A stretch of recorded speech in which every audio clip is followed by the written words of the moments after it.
Good morning, Ulla. Our discussion today is focusing on our participation in the Erasmus Plus Games-Based Training Project, GBT. And as you know, this emerged out of concerns for adult learners lacking basic skills and how they might improve these. Low-skilled persons with difficulties using traditional adult education, and for students who had problems working independently with texts. And the idea was to investigate how we can develop a games-based training approach to this. So our project at the end of the day is down to two intellectual outputs. One is to produce a guidebook for teaching with serious games, and the other one is an open online training course called Changing the Game. What we're going to do in our discussions with each partner is look at your background, your experience to date, and issues, achievements, or challenges that have come up through your participation, excuse me, in the project so far. So first of all, Ulla, if I can ask you, could you just give us a brief introduction to your agency, to your company, and who are the kind of groups of people you work with?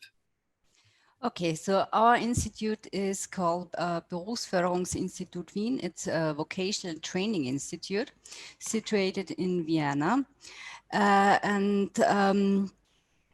We mainly work with unemployed persons together with the employment service.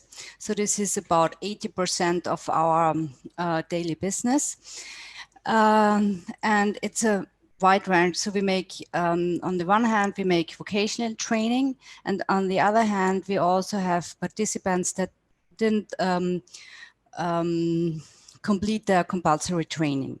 So, and we try, especially those persons who didn't complete their compulsory training, so that they get a certificate and then go on with vocational training and can take part of the labor market. Okay, that's good. In terms of games-based training, has your agency used this before? Do you have any previous experience of using games?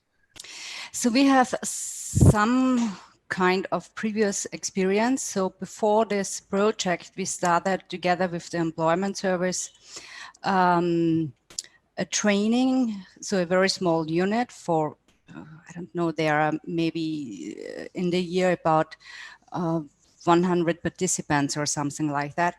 And this was with the focus on digital learning.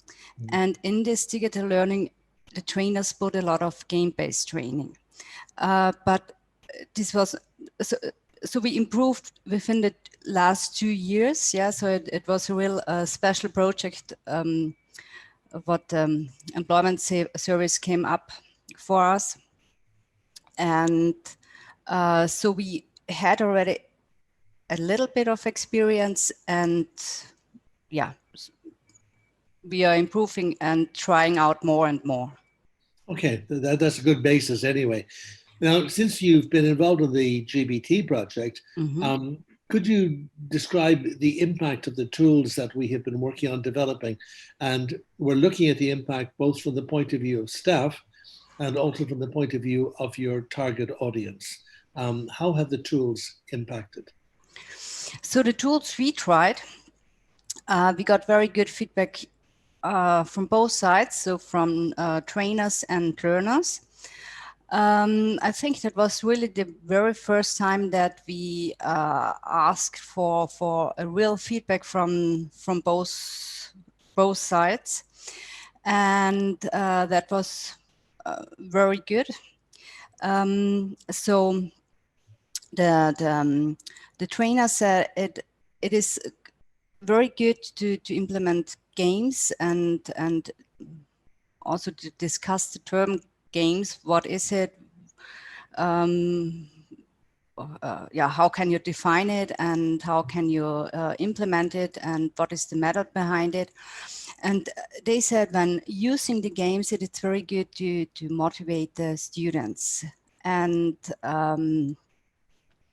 the students said it's just fun, actually, and they don't really get it that they learn. I mean, they know, okay, that's this subject, but when talking after the game with the students, they realized that they got so much more out of it. So mainly social competences, or maybe also some other subjects, not only focused on it.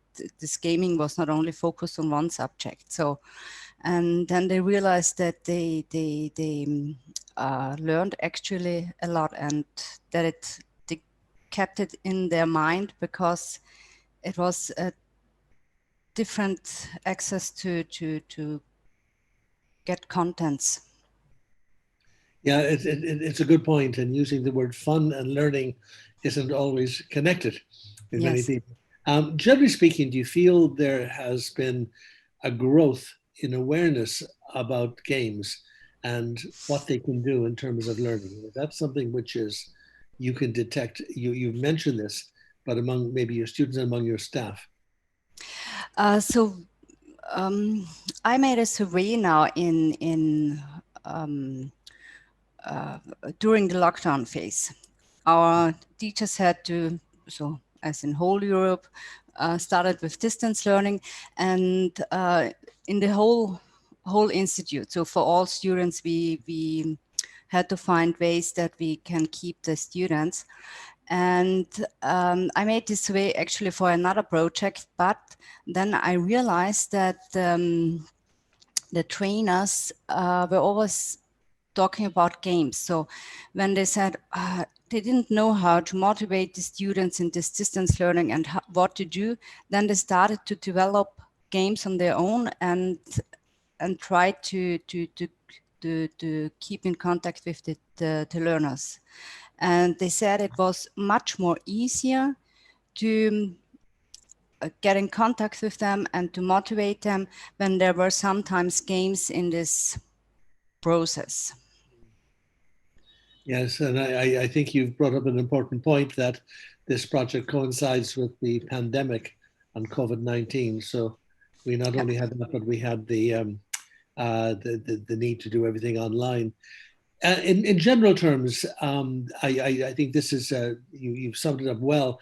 Erasmus Plus as a program, and the program that supports this particular project, what's the added value it brings to you and to your agency? So Erasmus Plus. Mm-hmm.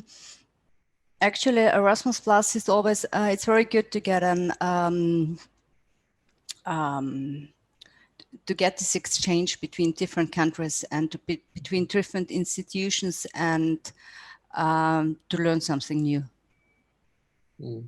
You mentioned different countries, transnational intervention, international dimensions. Have you found these positive in terms of the work you do?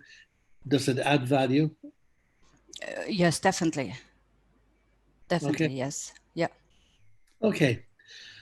Well, thank you very much for your comments and for your time and for your input in this session. Mm-hmm. And we look forward to seeing you at the follow-up in a few months' time. Okay, good. Thank you. Thank you.